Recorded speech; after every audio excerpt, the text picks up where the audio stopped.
इसी प्रकार से क्लब की फीस के बाद हम बात करते हैं सोसाइटी। सोसाइटी क्या होता है, जैसे एम्प्लॉय अपना कंट्रीब्यूशन करते हैं, सारे एम्प्लॉय कुछ कुछ पैसे 50 रुपए 100 रुपए हर महीने जोड़ेंगे और बाद में किसी वेलफेयर स्कीम में या एम्प्लॉय के लिए ही या पार्टी के रूप में खर्च करेंगे कंट्रीब्यूशन। तो मान लिया हमने यहाँ एक 40 रुपीज, बहुत छोटे छोटे अमाउंट ले रहे थे, छोटे नहीं होते कहीं भी, सिर्फ हम इसलिए ले रहे हैं क्योंकि हमने सैलरी भी कम ली हुई है, कम सैलरी है तो ज्यादा बड़े अमाउंट देंगे तो फिर सैलरी ही नहीं बचेगी। स्पोर्ट्स के भी कुछ पैसे कई डिपार्टमेंट्स में कटते हैं, मान लीजिए 25 रुपए ले लिए हमने। यहाँ एक और चीज ध्यान दीजिए, कुछ एम्प्लॉय ऐसे होंगे जो स्पोर्ट्स नहीं खेलते, ना वो सोसाइटी में कॉन्ट्रीब्यूशन करते, तो उनके भी अमाउंट कटेगा, लेकिन कितना, 0 रुपया। ध्यान दीजिए, या कोई एम्प्लॉय वो कह रहा लोन लिया ही नहीं तो उसका भी आएगा अमाउंट, लेकिन कितना आएगा, 0 रुपये। ये ध्यान दीजिएगा। तो फिर अब जैसी आपको रियल फेस में जरूरत होगी उस हिसाब से आप अमाउंट ले लेंगे। अब आते हैं हम डिडक्शन पर।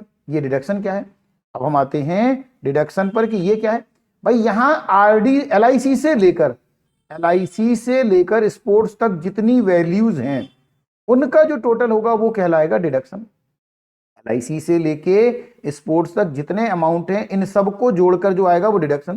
फिर से देखिए, बेसिक पे से लेके इंक्रीमेंट तक जितनी चीजें थी, बेसिक पे से इंक्रीमेंट तक जितनी चीजें थी वो जुड़ के बन रही थी पे, और एलआईसी से स्पोर्ट्स तक जितनी चीजें हैं वो घट के बनेगा डिडक्शन। तो नेट पे क्या होगा, ये पे में से जो डिडक्शन घटेगा, माना कि कुल आपका वेतन वैसे बना 24,883 रुपया, और उसमें से 24,883 रुपया आपका कुल वेतन बना, तो यहां से यहां तक जो जोड़ेंगे डिडक्शन में क्या करेंगे, आपका I4 से लेकर और P4 तक, सॉरी O4 तक, I4 से लेके O4 तक जो जुड़ा वो बन गया डिडक्शन। बताया था अगर ये है सारा तो घबराने की बात नहीं है, इसका मतलब है एरिया कम है, आप एरिया बढ़ा दीजिए।